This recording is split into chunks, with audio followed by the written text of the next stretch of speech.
Takepi. Can you hear me okay? Chante washte anape chiusapi.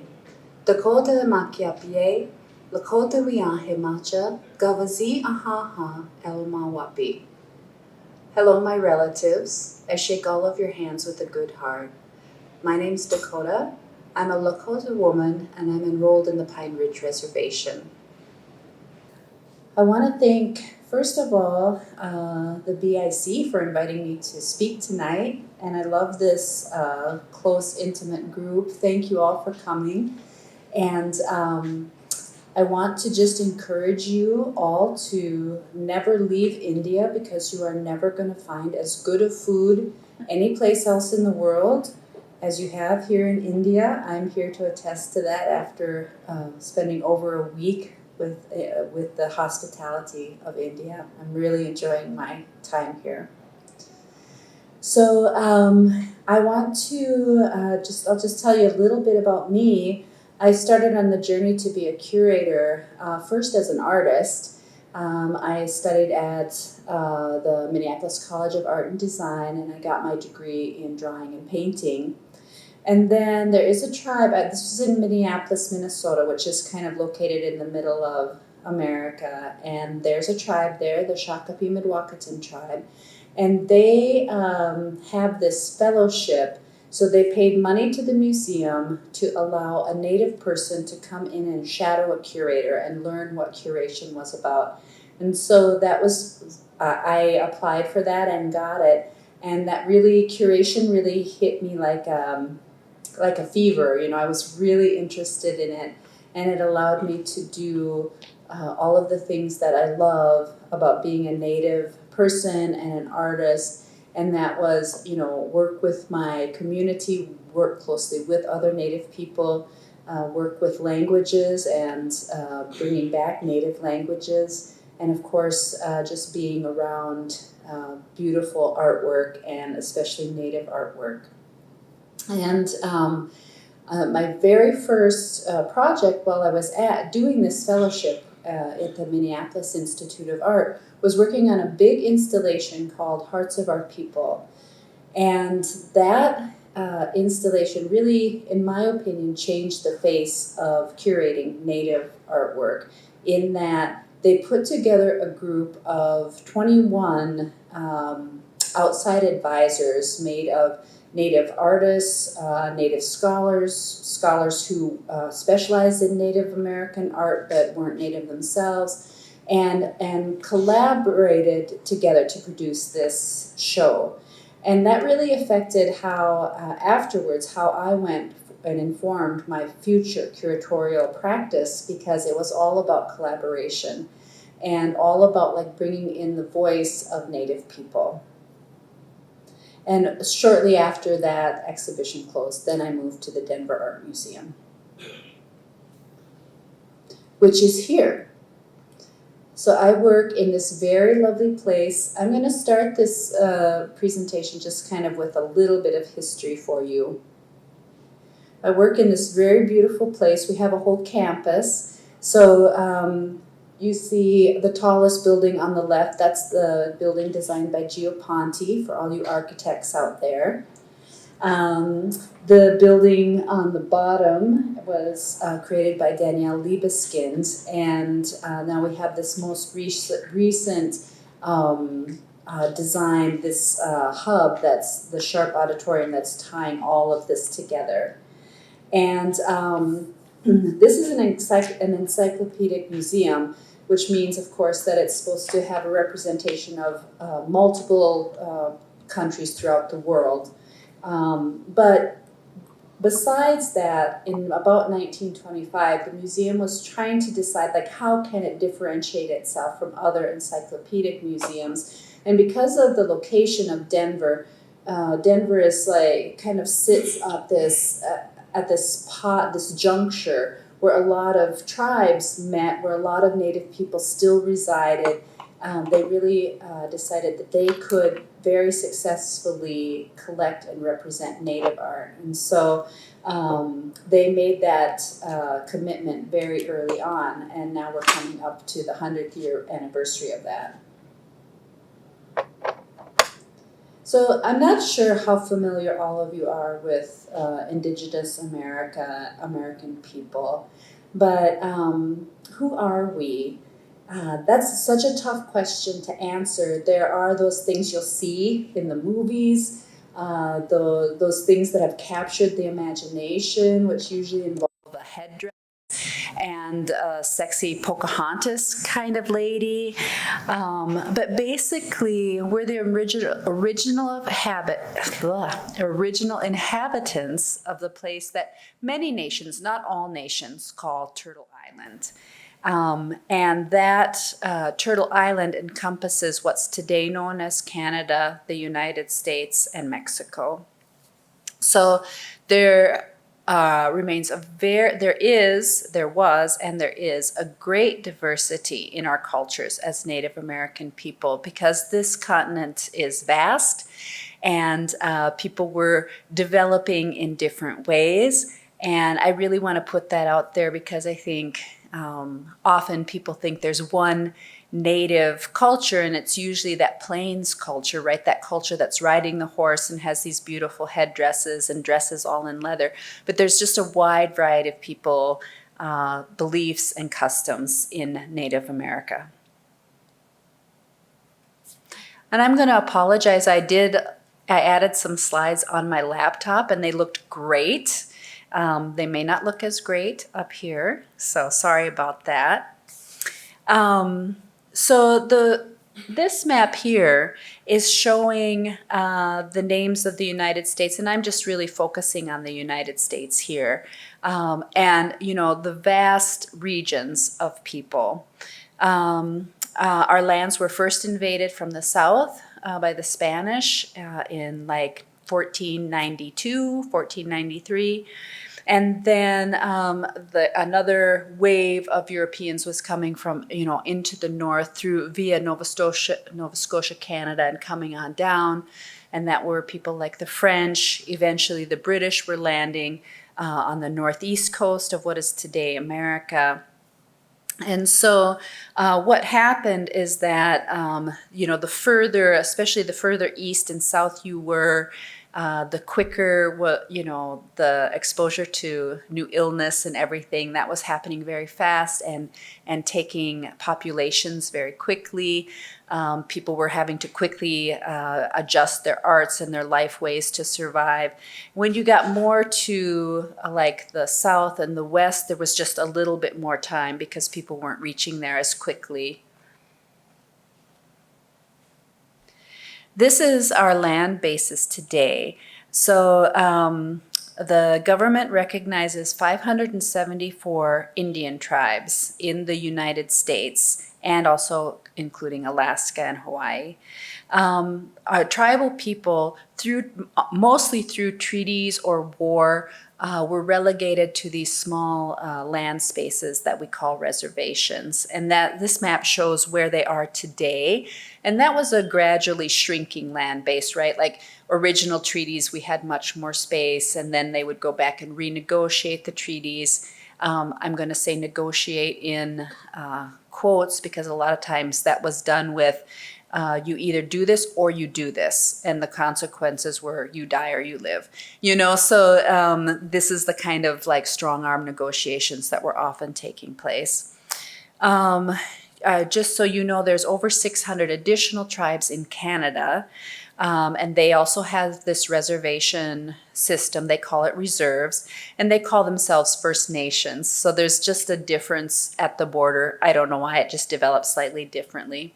And then, of course, Mexican people, Mexico, what's today Mexico, also has indigenous people, but they didn't lose their land through treaties, a treaty process, and so there really isn't an avenue for them to trace that the way there is in the US and Canada. So just a slightly different system. Really, the interest in curating Indigenous art began, people were collecting all the time when they were exploring, and they were making these, they were getting diplomatic gifts, or they were stealing stuff, or however they came about it. But really, curating Indigenous art began as an anthropological endeavor. with most Americans believing that all Native Americans would eventually go extinct. And so there was a movement called salvage anthropology, in which non-Native people just went out to these communities, trying to collect as much as they can before they would disappear. And that's how a lot of the more historic collections began. Unfortunately, they didn't know that we were going to live, and we did live. So that's the good news about that. And that was really through the dedication to our life ways, our strength, right? We were really used to surviving very harsh conditions before Europeans came. And also like the strength of our women, who really worked to preserve the culture and maintain these cultural protocols from one generation to the next, despite facing all of these difficulties. So forwarding to today, as you know, we have survived the apocalypse. We're alive and well. We're thriving. We still only consist of about 1% of the U.S. population. But there are some really exciting things happening in Native America, or Indian country, we call it. And that is, we are actively working to rejuvenate our languages, our life ways. We are celebrating our life ways. There was just up until the 1970s, we weren't even allowed to practice any of our ceremonies. We weren't allowed to gather together. So a lot of that is changing, and we have a really robust and strong group of contemporary artists to this day who just are firmly grounded in the histories of their communities, but also just are deeply engaging with global dialogues. So just exciting things. So my role today as the curator of the Denver Art Museum is to steward historic works in our collection, things that are already there, and make sure that communities have access to them so they can learn and grow, rebuild the systems of art making. I'm also responsible for knowing and collecting the artwork of contemporary Native artists. And I think you saw how big the continent is and how many different tribal communities we have. So I feel like often I know a little bit about a lot of things, and really try to just absorb as much information as I can in that way. And then the other thing is that I really make it part of my practice, because of that early influence of Hearts of Our People, to have a very collaborative aspect to my curatorial practice, to make sure that Native people's voices are also heard in that process. So there's just like this, I told you about this salvage anthropology, and those anthropologists went out and they would kind of interpret their objects through this Western lens, or without really, and when you'd hear the story from an Indigenous perspective, it was very different. So really, in some ways, we're relearning histories about these objects again as we are opening our museums to the voices of Indigenous people and communities and knowledge keepers. The curatorial practice was, it's based in Western museum practices. And so it really had this like stronghold, like there was an expert, and everybody kind of just believed what they said. And that's really changing. And I think that's changing to this next wave of curators who are themselves Indigenous and really have a deep understanding. Okay, so this I'll give you just excited to show you our gallery spaces. Just some background facts. The Denver Art Museum has 18,000 Native American objects in its collection. So that's one of the two largest collections in our museum.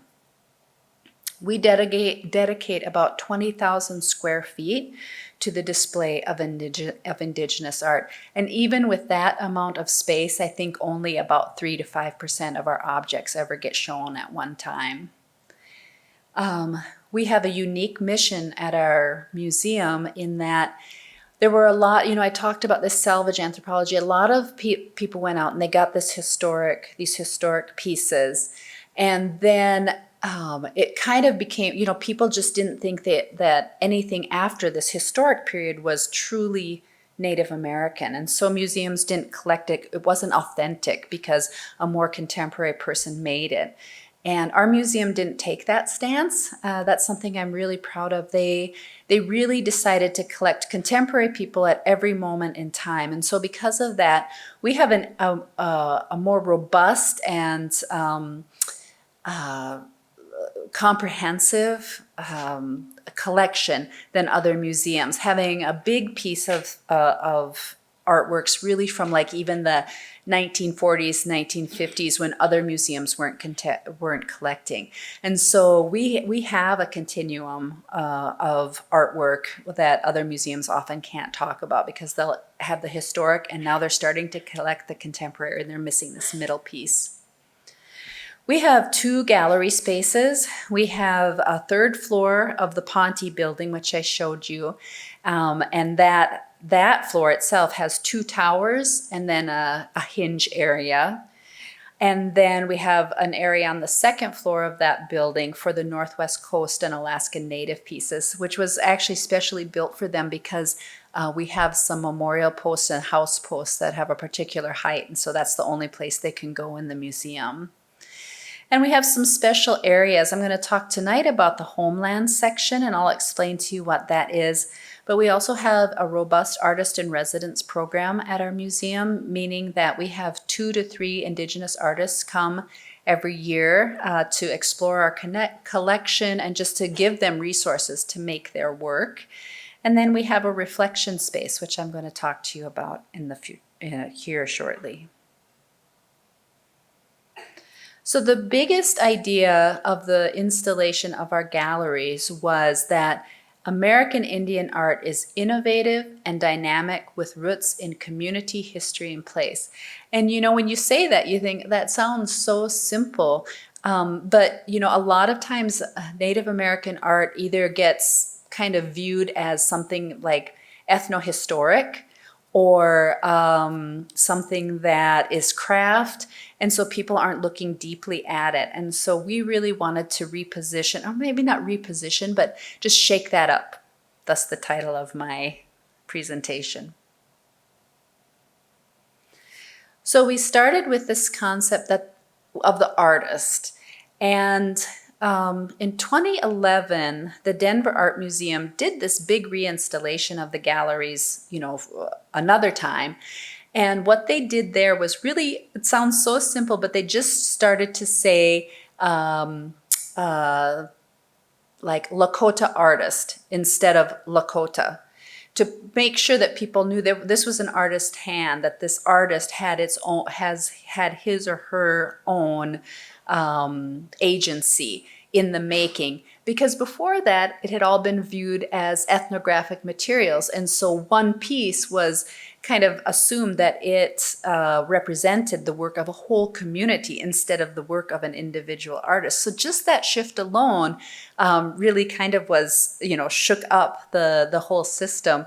And so we started there, since that was pretty successful for us, and placed the artist again at the center, and then thought about the ways that the artist,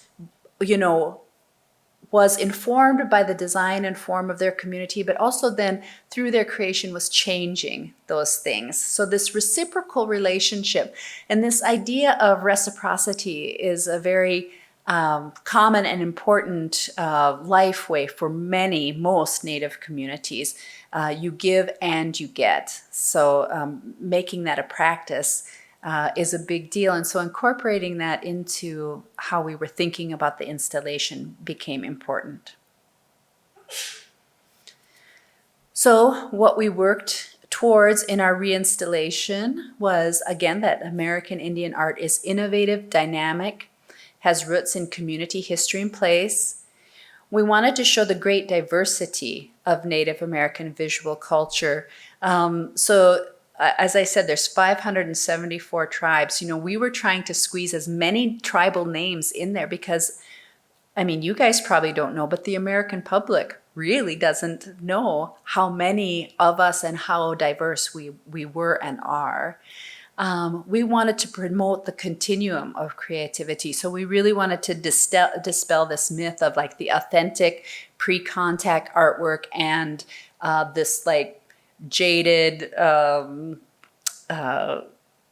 tainted contemporary artwork, to show that Native people, we were really innovative at every moment in time. We were always adapting new materials. We were always open to new ideas.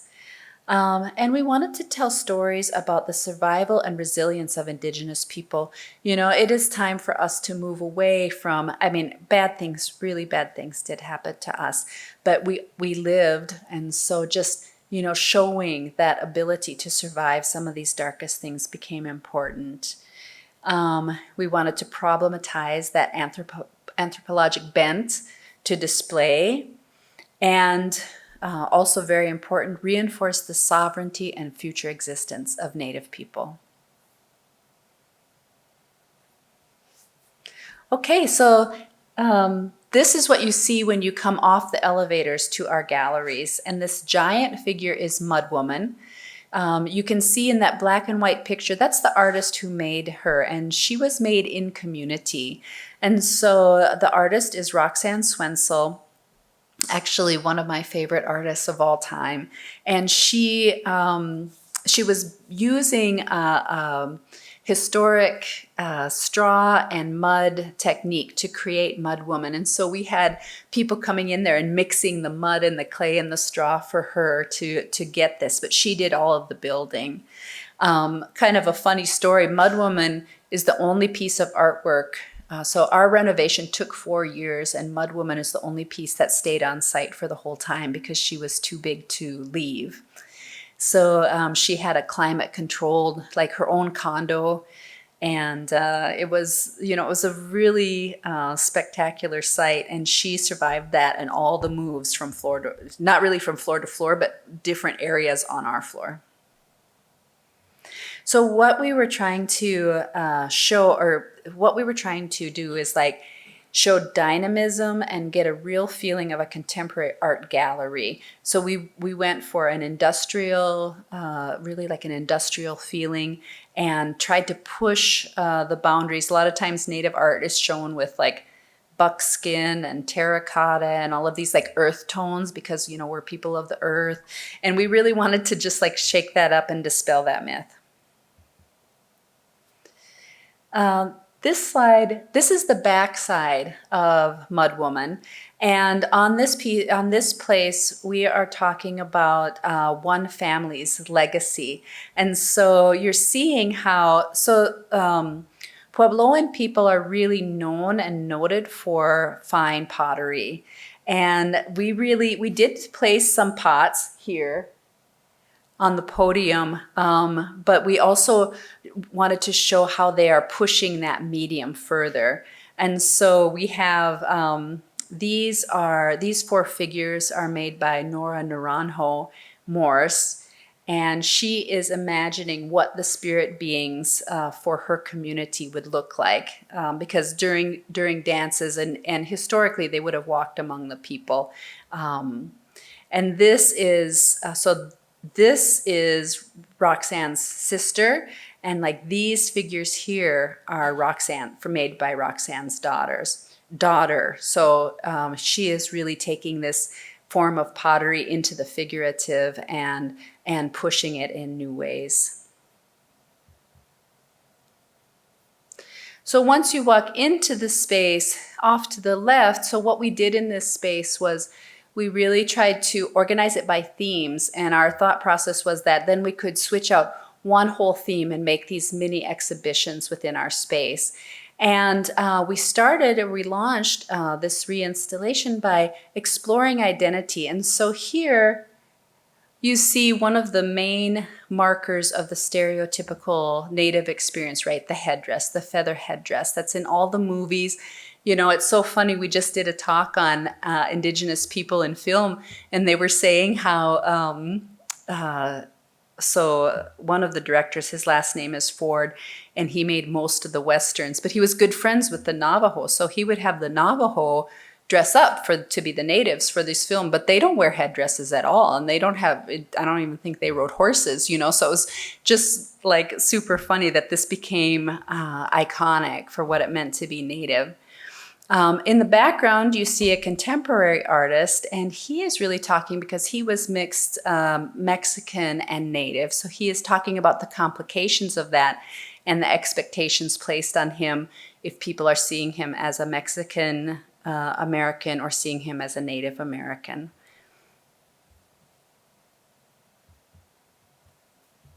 So this piece also resides in this area. And whenever I give a tour, I stop here because this piece really captured and encapsulated everything we tried to do in our galleries, which was, you can see this piece, you've got a woman dressed really contemporarily sitting on the settee, and then you've got another woman dressed very traditionally.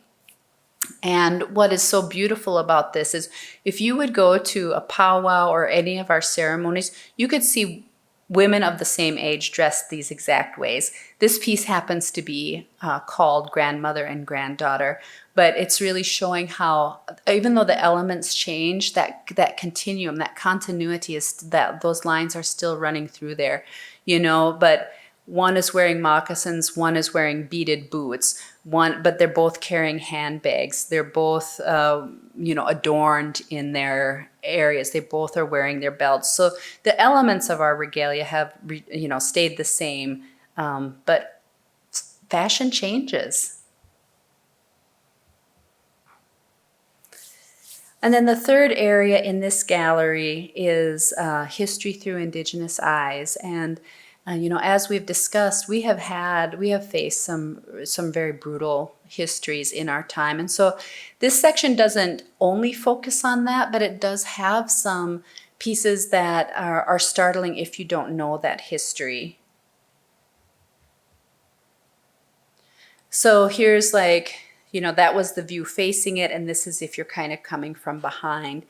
One thing that we did in our galleries in all spaces was combine the contemporary with the historic works. So again, just focusing on that continuum. So here you see, this is a vest from what we call the reservation period. In our early reservation period, our women were just such hard workers, and suddenly, well, our women and men were just kind of like confined. And so what they did was still just made a lot of things. So they had access now to beads, and they didn't have to hunt or skin or clothe or make houses like they had to do. So they had all this time on this hand, and it really just became this creative, this burst of creative energy. So here you see this vest, and even from that time showing the inverted flag, just saying, we are in distress. And then these pieces are talking to that. This work is discussing a lot of times to conquer us, the church and state work together. And so this contemporary artist, Nicholas Galanin, is really talking about how we are accepting a militarized and Christian state, and how those two things worked to undermine our sovereignty as Indigenous people.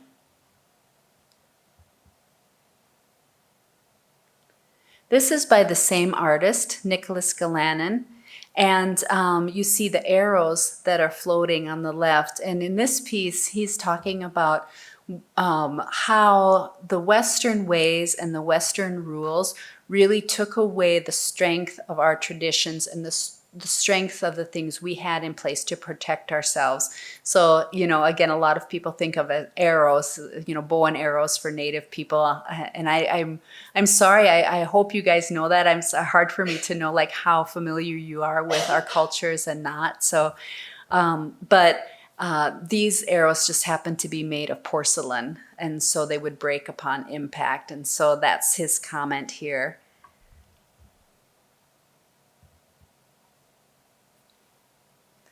This piece is so disturbing and beautiful at the same time. So this is an Alaskan Native artist, and we will see an Alaskan Native section too, but this piece happens to be on our third floor. And she is just, she likes to recreate out of synthetic materials things that look like traditional materials. So like seal gut and walrus tusk and all of these things that sinew and things that they would normally have, but she's making them out of contemporary materials. In this case, it's called, what is this called? Credible. And she's talking about, there's 38 pieces up here, and those like kind of sores that you see, those are red thread and hair. And then she's hand painted all of these maps, and then she's covered them with these synthetic materials. And she's talking about these cases that the Catholic Church has recognized as credible cases of child abuse.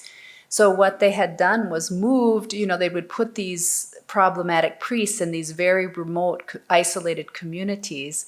And when you read, I don't know if you can see, there's all these like, each thing has the names of the people that were accused, and you'll see it's like the same person over and over again. As they would get in trouble in one place, the church would move them to another place, but these communities were so isolated from each other. So she's kind of speaking about this, the cancer, the scars, the wounds that this left behind.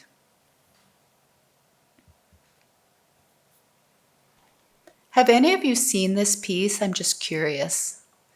This piece is kind of a famous piece, but probably just in the US, but it's talking about our, so we have a history of these things called boarding schools. So what would happen is people would just come in and take our children and send them far, very far away, like thousands of miles away, to attend these militarized schools. And the thought was, the theory behind that was developed by Colonel Pratt, and he just said, we have to kill the Indian to save the man. He was really striving that we would have total assimilation, and he felt that the only way for us as Indigenous people to assimilate was to become completely westernized.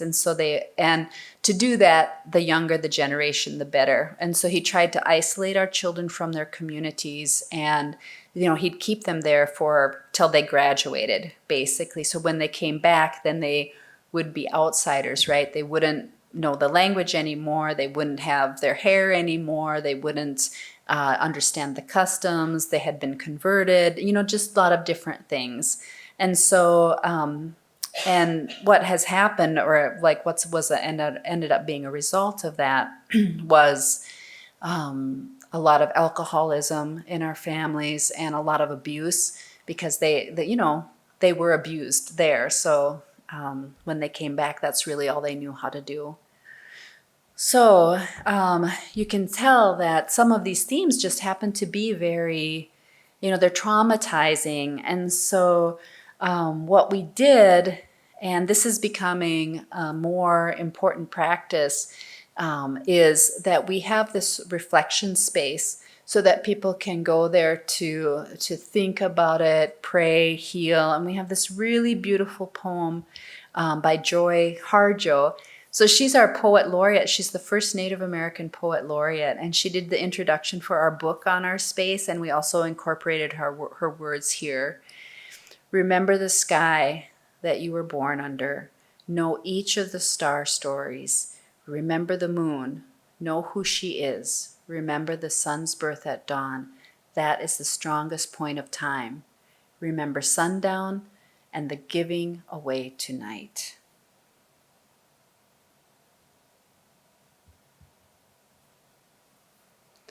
So I live and work on the traditional homelands of the Ute, Cheyenne, and Arapaho people. And there were additional 65 other tribes that passed through that area or who had ties to the Denver area. Do all of you know where Denver is? in the American, like if you're looking at America, Denver is kind of in the a little bit to the south and a little bit to the west. So it's further to the southwest, but it's not completely like New Mexico, Arizona area. It was a great place of confluence. So, and it had all of these mountains. It had a lot of resources. So people used it as a place of confluence for hunting grounds and a lot of different things. So in America, we have this new tradition of talking about a land acknowledgement and about if you give a speech or something, you tell whose land you're on, and we really wanted to push that further at the Denver Art Museum, so we dedicated a whole space to the Ute, Cheyenne, and Arapaho, and we worked with a group of people to ask them, like, if we were dedicating this space, what would you like this to look like? What kind of materials would you like to have? And so what was really cool, what ended up to be really cool, we had a lot of historic collections. We didn't have a lot of contemporary artwork from these people, but we did put contemporary photography above everything. And everybody in the contemporary photos was wearing like historic items. So I just love, because that kind of reinforced, this idea of the continuum and how relevant things were. But you can see, and again, just like another opportunity to show our great diversity, these three objects in the middle are all cradle boards, and they look very different because these communities were, of course, expressing themselves in very different ways. And we have these panels of films, and so that group of people that we worked with, they told us who they felt were the good representatives to talk to. And this kind of work, it just seems like a no-brainer, right? Like when you hear it, like, of course, if you're gonna say about something about the Ute, you'd have Ute people speak to it. But this is kind of some of the first times that this has happened, and it's just, sometimes you do something, you're like, why didn't we do that before? That's so easy. But when you come out of the homeland section, so, we talked about that one area and how that is organized by these thematics. So then we have this regional area, another tower that's organized regionally. And so we really wanted to challenge that, right? Because these regions were developed by anthropologists, and they give this idea that, okay, like the Great Lakes people only did this, and the Plains people only did this. But, we were traveling great distances. We had fantastic trade routes. We were exchanging ideas and knowledge and artistic practices. And so that's what we really tried to do in our galleries. Again, talking about this combination of the historic with the contemporary, we just lead like boom with the contemporary piece right when you enter that space. So this is an example of one of the setups, and the most important part, kind of takeaway here. In this part, we're talking about, so even within the regions, we're telling these different stories. So here we're talking about how the arts and the visual culture really changed based on who you were friends with, who you were enemies with, who you were frenemies with, and that people would take some stuff and leave some stuff based on those relationships. So I'm sorry, this is such a blurry picture, but I really was trying to show you that this dress is a perfect example where you have the bodice is filled with cowrie shells, and that's like a typical Dakota or Lakota bodice. And then the bottom is filled with all this floral decoration, which is kind of like a typical way that the Ojibwe or Anishinaabe would do their visual culture, but they're united. Well, at one time, these two people groups were fighting over the same land base. And they had a big war, but they made peace and they made a truce. And now there's a lot of intermarriage between the Ojibwe and the Dakota. And so this piece is kind of showing either that they liked each other's ideas, or perhaps this is an intermarriage, we're not sure. And this is happening like right behind there. And in this section, we're really talking about, like fashion trends, right? So like, it's kind of silly, again, coming back to that anthropological bent where people think like, Lakota people only used quill work, or they only did geometric patterning. No, those things came and went as people's tastes changed, as they moved around and got influenced, or the trade routes changed, or maybe they were fighting with somebody. Those fashion trends changed. And so here we're examining the difference between floral, pictorial, and geometric.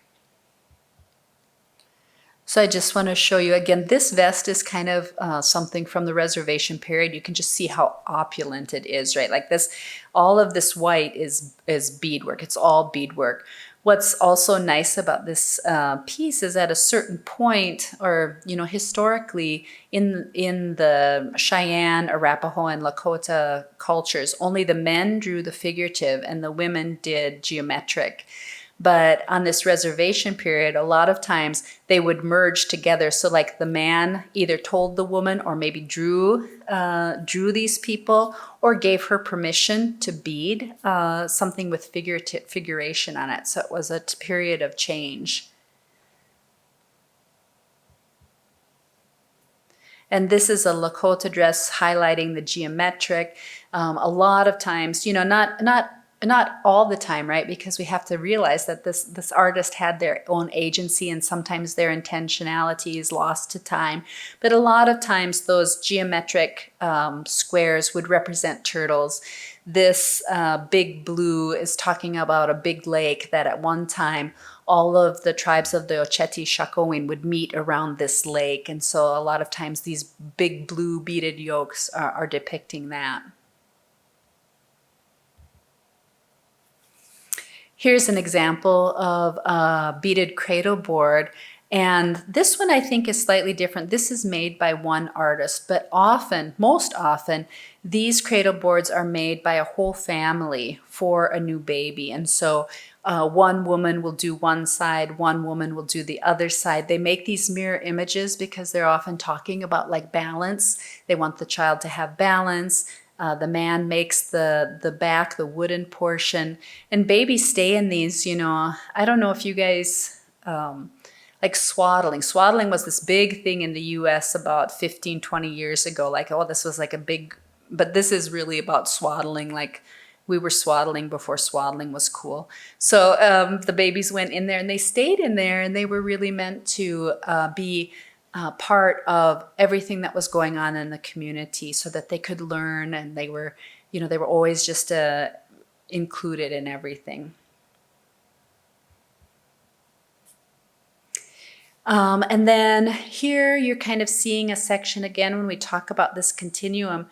This piece are more historic items. This piece is not historic, but it's from like the 50s, 1950s. And then you see two very contemporary artists who are showing people using these motifs from earlier times. So this little dress, I'm sorry, I'm using my cursor and I bet you can't see that. That little dress on the furthest next to that, that far side, that's called a elk tooth dress. And what that does is there's two ivories in an elk's mouth, these two teeth.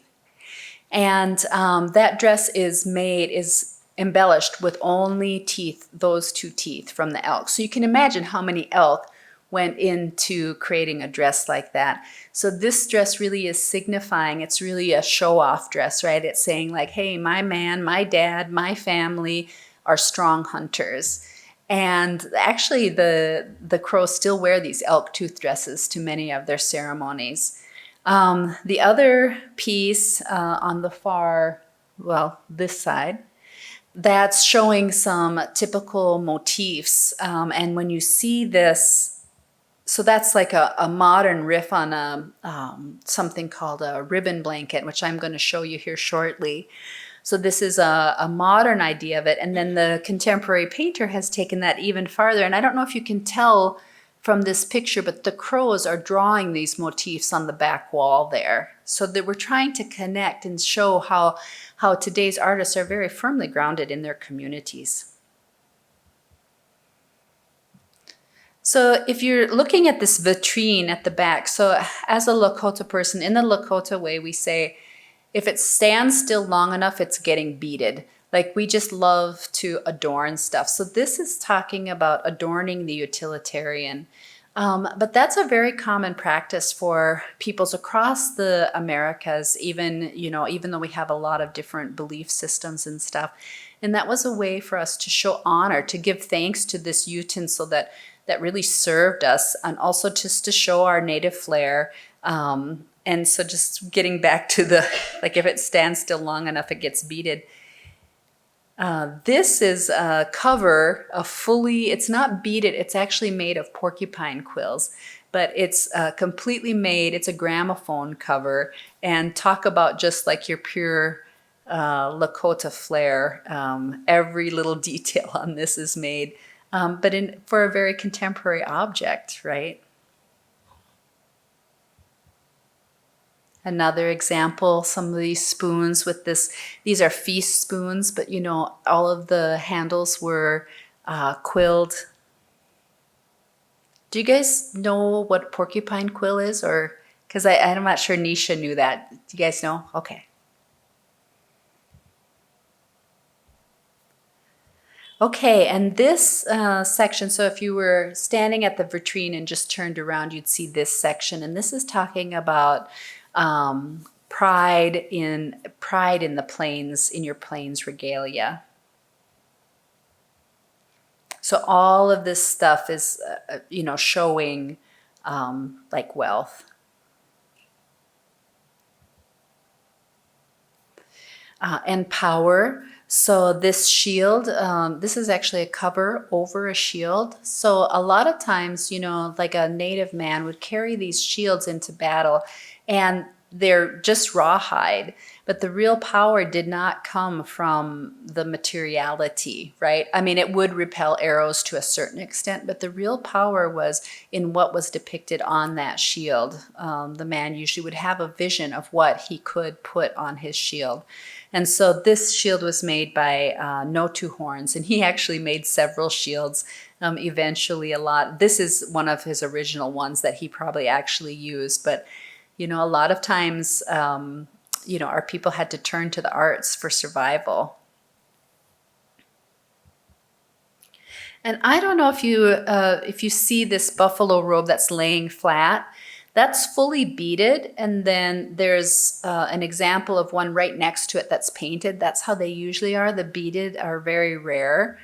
So I just wanted to show you what it would look like when a girl was wearing this buffalo robe. And a lot of times she got that during a ceremony for like Dakota people, when the Ishnati Olowamwin, and that means she sits alone.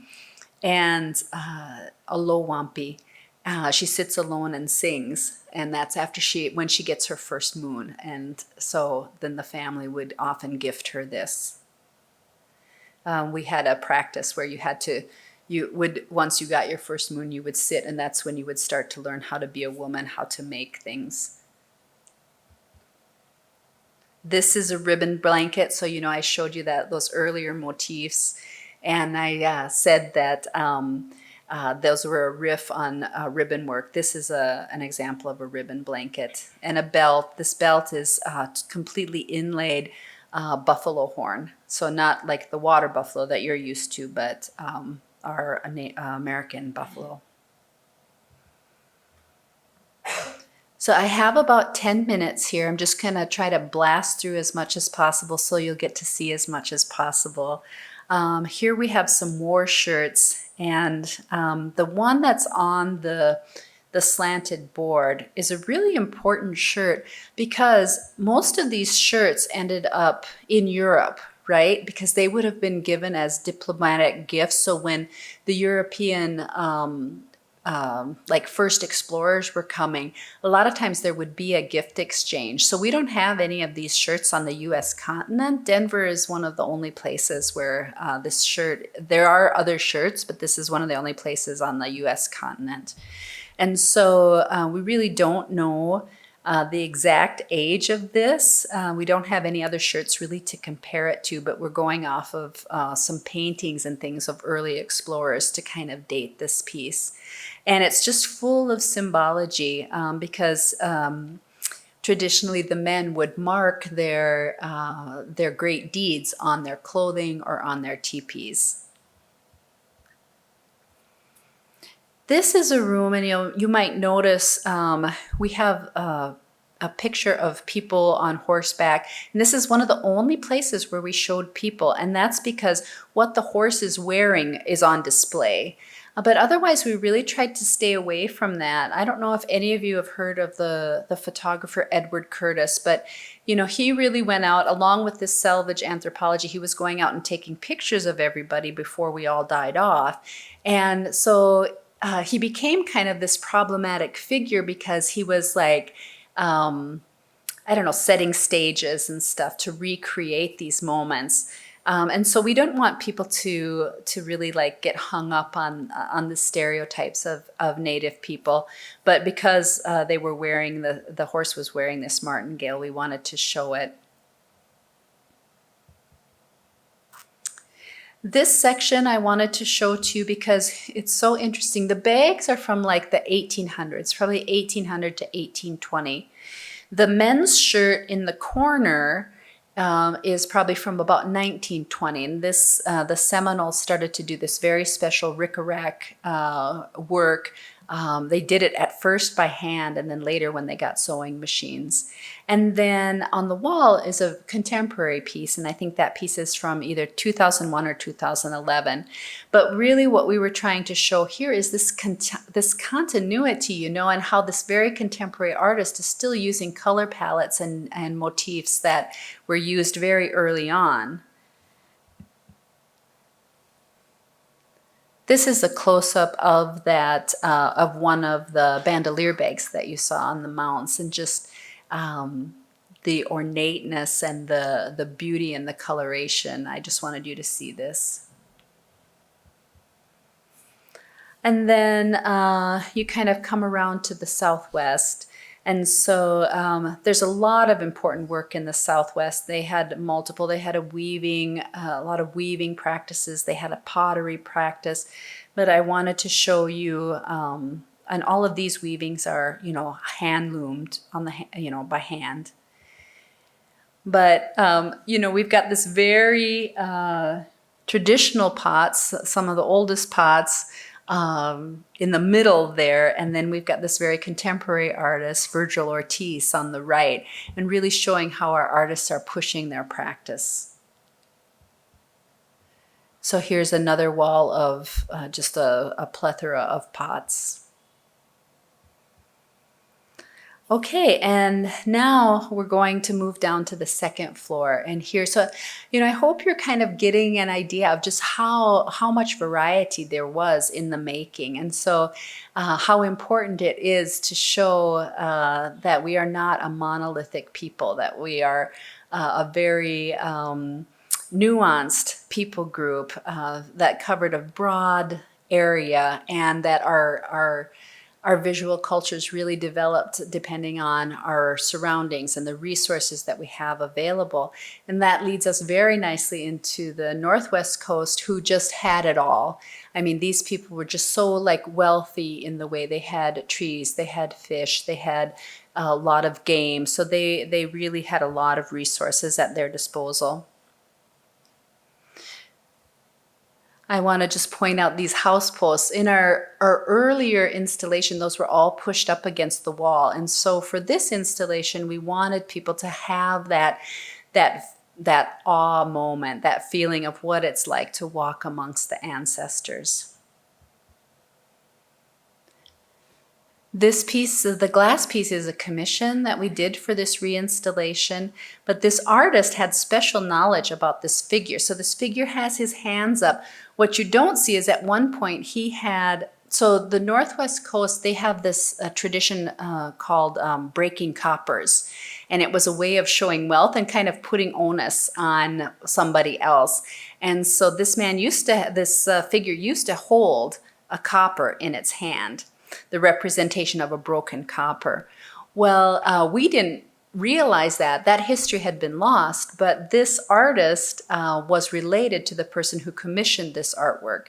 There were these like little farming plots that were passed down in this Northwest coast community from mother to daughter, from mother to daughter. And they had been in those families for generations. But when the Canadian people came, they just took that land and gave it out to the farmers. And so Johnny Scow commissioned this piece very quickly and put it up on their land. And they thought, oh, that's so nice. Those natives gave us this welcome figure, but it actually was a figure refuting their right to the land. But because they didn't know our lifeways or the lifeways of this people group, they didn't realize that. So it's come to be known as the welcome figure, but it was actually a subversive act. This is another like combination of historic with contemporary. The little figure you see on the bottom there, he's got a flat head, and that's where they would break the coppers after they make them. And then we have a contemporary piece. It's a hood of a Toyota Corolla, I think, but it's a part of a series called Coppers in the Hood, and that was also a commission for this piece, for this install. And then we created on this floor this sense of what it would be like to walk into a ceremonial house. So you can see, the giant piece right above the door, and then you came in on the inside. You'd have these posts holding up the doors. Just so you know, all of the pieces that we have here we didn't take any of these pieces from anybody. These are commissioned work that the museum had done for us. And then this is pieces of regalia and dance masks that people would have worn during certain ceremonies. The Northwest Coast had this beautiful tradition called potlatch, and that you'd find among a lot of Native communities. Like if you had a lot, you were supposed to give it away. And so that's what made you the wealthiest among you. Just kind of, you gave all of your stuff away. And so they'd have these huge ceremonies to give these things out to the community. And it was obviously a show of their wealth, but also an act of sharing. This is like if you like walk through that space. And so now you can see, so we've got a second set of house posts that we commissioned.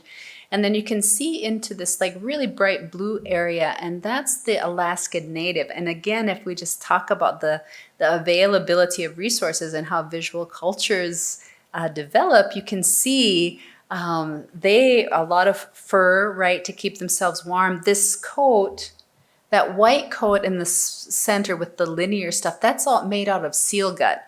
Now, I would like to be a fly on the wall with those people who said, hey, let's sit down and make something out of this seal intestine. But somebody thought of that. It's waterproof, it's windproof, it's a great innovation. But even though it was a very utilitarian object, you can see how they still took the time to adorn it and to make it beautiful.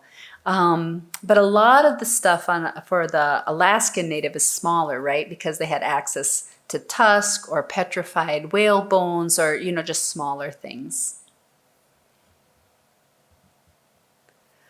Okay, so that is like, if you were at the Denver Art Museum, and I hope one day some of you might come, that would take us about 2 hours to get through. So you can kind of see how, just how vast and the collection is and how quickly I'm speeding through this for you. But I hope that you will have gotten a couple of takeaways from my talk. And one is that as a curator and in this space, we were really trying to reinforce the ideas of Indigenous people as living sovereign nations with a future. And that's something people 50 years ago weren't doing for us. We wanted to shake up visitor expectations and preconceived notions about what is Native art. So we just really wanted to show that diversity and dispel this myth of a monolithic culture. We wanted to provide a venue for Native American voice and opinion. And it's hard to show that here on a slide, but if you were in the space, we have several videos. We have several labels that Indigenous community members have contributed to. We worked with those communities for one area. We also, interestingly, have a council, a Native American council that we meet with quarterly, and that started as a labor of love from our department. But actually, our whole museum uses that to see how we can make the museum be more welcoming to Indigenous people. And I hope that we are telling stories that people remember. So with that, thank you. Thank you very much. And thank you for letting me speak with you today. And we have about 15 minutes for questions if anybody would like to ask me anything, or if you'd just like to ask your neighbor something, I don't know, whatever you want to talk about. Thank you so much for the kind of walking us through virtually the museum. I had a question on that piece which had the pieces that were made, the squares which were made, which was about the child abuse. Oh, yes. There was one piece that was missing. What was that about? Is there a story to that? For the artist, it was about leaving space for those additional stories that are going to come out. Oh. Yeah. She did, just like speaking of the installation process, we could put that space any place we wanted to. But she's kind of signifying these are either for the story we don't know or the story that's yet to come. Okay, got it. Thank you.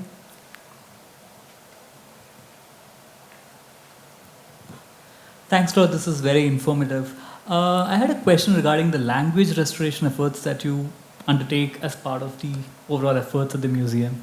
So could you say that middle part again? The language restoration and the preservation and all of that you do, is that something that you undertake as well? Land restoration? Language restoration. Yeah. Oh, okay. So within the communities, I'm so sorry. A lot of times I have to see the lips to know what people are saying. So within the communities, there are a lot of efforts to preserve the languages, because a lot of times what's happening is the lifeways are really encoded in those languages. And so the elder base that holds that knowledge is rapidly passing, but some communities have more resources than others. So, of course, the people that were like the furthest east and like the southern, like Mexico and stuff, they really, got Spanish right away. So I don't really know what's happening there with their language restoration. The people in the east, they lost a lot early on. They lost a lot of people early on. But there are just different organizations that are coming up. Sometimes the community does it themselves, where they will develop their own syllabary, like the Cherokee. They develop their own, and there are a couple other efforts. Others, like the Lakota, we worked with a group called the Lakota Language Consortium, and they helped us develop our orthography that we're using now. But there was another orthography in place for missionaries that some people use. So the efforts are gradually becoming more, intentional and having better success. And then in my role as a curator, which I am still really trying to figure out how to do that, because from a life philosophy standpoint, we believe that where the language is spoken, that's where the ancestors will be.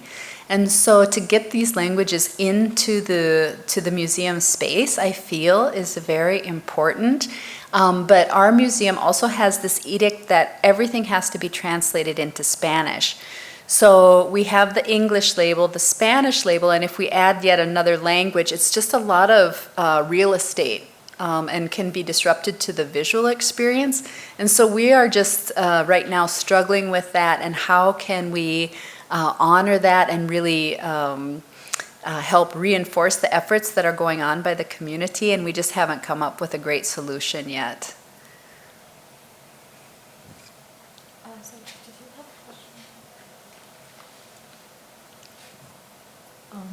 You spoke about the initial collectors who went to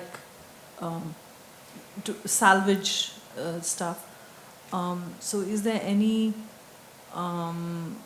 are there any objects that are sacred or which would normally have been worshipped, and now they're lying in museum storage or something like that? Like, how do you negotiate, if such objects are there, how do you negotiate that whole issue? That is a really great question. Yes, there were objects like that, and different places had more or less of that.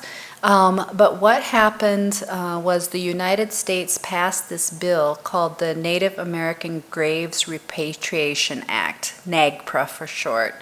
And so that when that bill passed, all museums were required to send their inventories to all the tribes of the things that they had, and give those communities the opportunity to, one, know, but two, come and get things that were matters of patrimony. So like things that were sacred or things that were used for ceremony. Museums really aren't allowed to hold on to a lot of that stuff.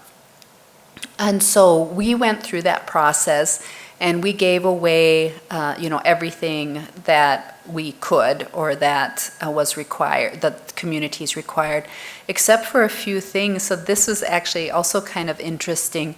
Sometimes we have kept something because the community came and they looked at it and they were like, okay, this is sacred, but all of the songs used to repatriate this or bury this or reactivate this, they're lost because those people are gone. And so if somebody else would do it, this is the community talking now, if somebody else were to take this bundle, even though they're from our community, without knowing the proper medicine to use it, they might be in danger, because these bundles held medicine and spiritual power. And so in some cases they chose to leave it with us because they didn't themselves know what to do with it. And so and those things, the beautiful thing is, like, those things come back up for rediscussion within the communities. So they might, as new knowledge forms, or as somebody finds something from an ancestor or whatever, they might come back to us and say, hey, can we take another look at this thing? Now we've decided we want to do something with it. So anything that should have gone back has gone back, except in the case that the community said, please hold this for us because we're not sure what to do with it. But, that was supposed to happen kind of quickly. Some places are taking longer than others, but thankfully our work is done. And now there's like a new round of stuff coming. So I had a question regarding the glass beads in the clothes. Does it start from a very early time, or it appears? Because I'm not so sure. So which means that they were making the glass beads. the beads have a really interesting story in the U.S. First of all, they were like trade objects, right? So as people were coming and they were moving through the United States, they were taking these trade beads with them. That was kind of some of the first exposure. There was other early exposure, like coming up and over and through like Alaska and down. So we were introduced to beads pretty early. But even before we had these glass beads, we had other things that we were beading with or adorning with. So we would use beans, we would use porcupine quills, I was showing you that. They would use turquoise or make beads out of rocks and things. So the incorporating the beads, that was really just like an exciting innovation for us. I always kind of say, like, once we found those beads, those artists found those beads, they were like Monet getting his paints in a tube. They were like, yes, look at this, it's so much easier. I don't have to dye it, I don't have to chew on it, I don't have to, I don't have to drill it myself. And so it really, access to the beads really spurred a lot of creativity. There's a lot of intense color in. I'm presuming that they're all natural. They all are from natural, you know. Are you talking about the beads now? No. No. I'm talking about on the fabrics and even on the decorations on the wooden panels. Yeah, some of those are more contemporary, right? Like those house posts, the set of house posts that are inside, they are those are commissioned, and I think they were done in like the 1980s.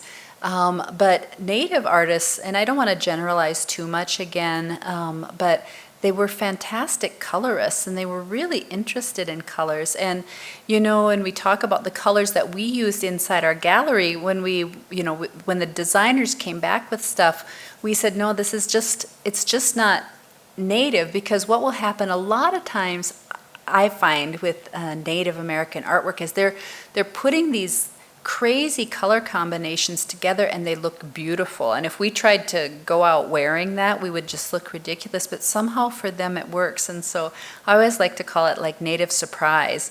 When we did our colors, we sent them a lot of pictures of beadwork and different things, so they could understand how they were mixing these colors that shouldn't go together, and yet they just looked, you know, like you remarked, you know, they were really interested in color, and they were putting beautiful things together that way. So I hope that's reflected in our spaces. My last question is with relation to your first slide, I think, where you were showing the buildings. Yes. The Geoponte building and the Libeskind building. How usable is the Libeskind building? You know, it's pretty usable, but we really had to learn how to lean into the angles, because, you know, I'm showing the outside, but the inside is also all angular like that. And so when, like, especially for 2D work, it was very, like we were building walls, and we just really, but I think now we have a good handle on how to utilize those spaces and use them to create interesting shadows, or, like, what is that? Necessity is the mother of invention, like find new ways of hanging things that really play upon that. But yeah, at first it was pretty tough, honestly. Thank you. Sure. Yeah, hi. So I just missed the beginning. So you are as indigenous person as well, or like you mentioned that you are from some tribe. I'm so sorry. Could you repeat it a little No, slower? you said that you are from an indigenous background as well, right? Yes. So which tribe is that? So I am, it's a little bit complicated, but I'm from a Plains tribe. It's in the center, so those Plains people were in the center. My people were nomadic, and I'm part of a large group called the Ocheti Shakowin, which means the 7 council fires. And I'm from a subdivision of that called the Oglala Lakota people. And we have our reservation in the southwestern corner of South Dakota, which is in the center of the United States. Okay, so just another question related to the language thing. Are there any scripts separately, or is it just spoken language? I mean, all your Native American languages. So that's a really good question. We were traditionally an oral culture, and so we didn't have very many things written down. Even our calendars, I was telling my colleague Nisha that we had these winter count calendars, and they didn't use words or dates. They used like pictography as like pneumatic devices to remember what happened each year. And so like you might be born in the year that Little Moon's horse sat on the hill, so you wouldn't really even know what year you were born, but you could count how many years old you were by counting the pictographs. So yeah, we had an oral language, and then the missionaries did start to try to write things down for us, and so they developed an orthography, and now we do have another orthography that, I was talking about. We worked with the Lakota Language Consortium, but there's still discussion among our people about whether or not that's the right thing to do, to write it down, because there is a belief that the language is a living, breathing entity on itself. And so why they didn't like to write things down, one of the thoughts is, or well, actually that the elders told me is that, once you write things down, it promotes a fight. Because then there's a right way and a wrong way, and they never wanted the language to be the cause of a fight, that they wanted it to be able to adapt to what the people would need it to be. And so, we're having those discussions are happening between oral or written, but yes, in some ways you have to preserve some things because a lot of us now are urban Indians and we're not on the res, and otherwise you would just learn it, right, living with your relatives, but not all of us have access to that anymore.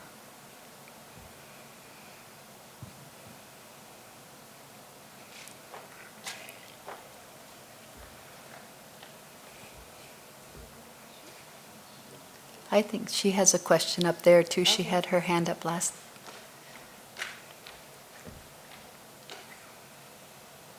Hi. This looks really nice. I came in a bit late, but I seem to catch everything that you had left to say. But I want to know if the restoration efforts for indigenous people in USA is the same in all states, like it is in Denver right now, like current day and age.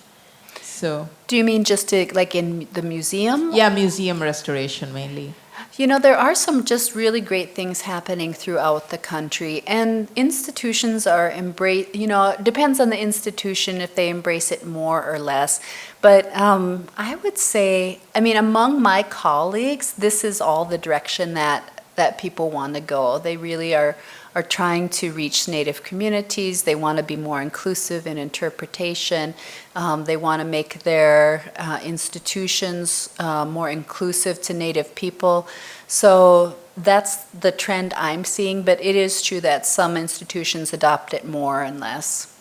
Okay, thanks.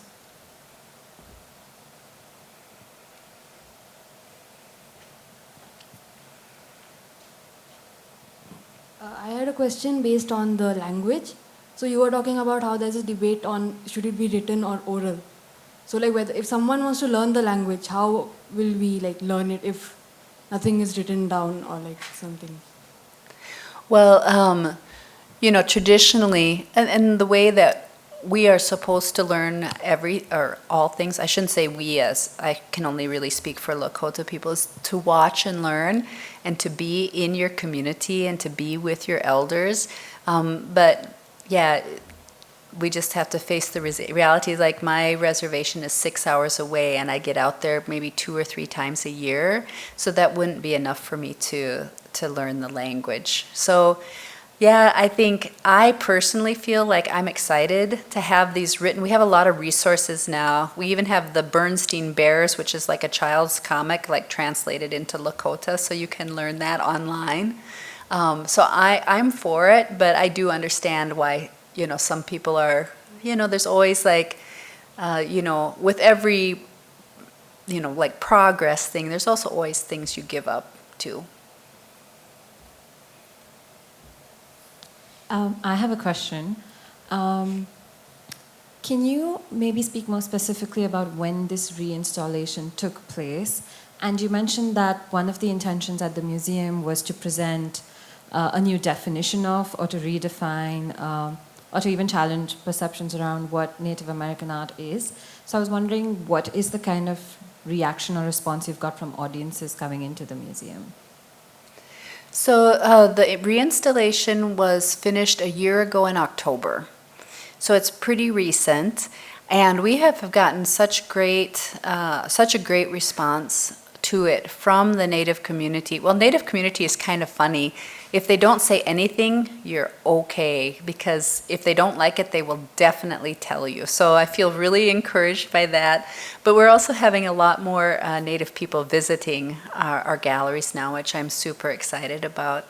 And then the press has been very good, very good. There was one, I can't remember which paper it was. I think it might have been the Washington Post. And their comment was something like, I don't know, I don't remember what their comments were, but it was all things like yes, we nailed it, because it was something like, well, they did a lot of political activism, and they did a lot of,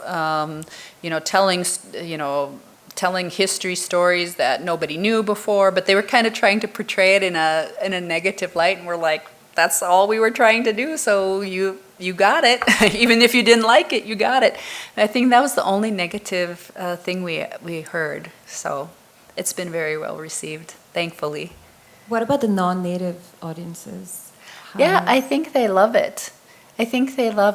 Our docents for sure are super excited about it. They love to tour it. And one comment I heard was, I love native art. Or no, how did it go? Oh, I didn't think I liked native art, but I didn't know this is what native art was. So that was near and dear to my heart, because that meant so much. So yeah, I think we haven't had any kind of like pushback or any complaints about it. That's great. Congratulations. Thank you. And if I could just ask one last question. Sure. How do you plan on continuing to support contemporary Native American artists at the museum? Yeah, I don't know how many of you work in and maybe India's museum situation is different, but there are multiple ways that we purchase or get, so sometimes we have to either rely on a donor who will buy something for us, or we have to try to rally donors around a piece so they'll contribute so we can buy it. But certainly purchasing native art is, our contemporary native art is at the forefront of our process. The other is by having our Native American artist in residence. And that, again, gives them an opportunity. They send a proposal to us, and then we try to give them the resources, like if they want to be in our collections, if they need money to, we have a proposal now, like they want to have they're talking about all of the metal bands on the reservations, so they want to have they're asking us for some money to put together a metal concert for their proposal, so like trying to get those kind of funds are important. We also, this isn't just contemporary artists, but it's just like supporting the Native community in general too, is I talked about the land acknowledgements, and we started to do one of those at our museum, and we did one, but we also, instead of calling it a land acknowledgement, or instead of just saying like, hey, we're on your land, we said, okay, we know we're on your land, and so we are committed to do these things. And one of the things was to share our resources. So we sponsor our spaces, like we can sponsor out of our department so that somebody can host an event at the Denver Art Museum, and it's a really swanky and kind of expensive venue, so that's a pretty big commitment for us. So there's lots of ways that we're trying to show up for the community, even sometimes just go to the elders lunch and serve. If we can get that to work with our schedules, we do things like that. Great. Thank you so much, Dakota, for this insightful session. Thank you. Thank you all.